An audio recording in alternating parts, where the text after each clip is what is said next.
ఇది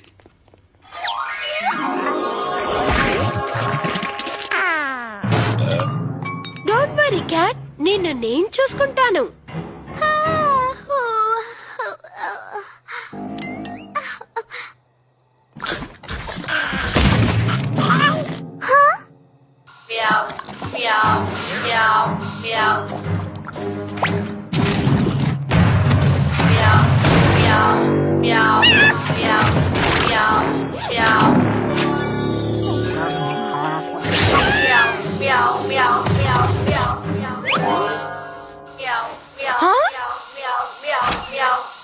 అవును, ఏంటిది? Alien alarm క్లాకా? క్యాట్ దీంతో ఏదో తప్పు చేయడానికి ట్రై చేస్తోందేమో. అవును, ఏంటి ఇక్కడ నుంచి భయంకరమైన శబ్దం వచ్చింది? ఇదెంతో దారుణం మిస్టర్ క్యాట్. నువ్వు వెయిట్ తగ్గించే వరకు నీకు ఫిష్ కి బిట్స్ లేదు.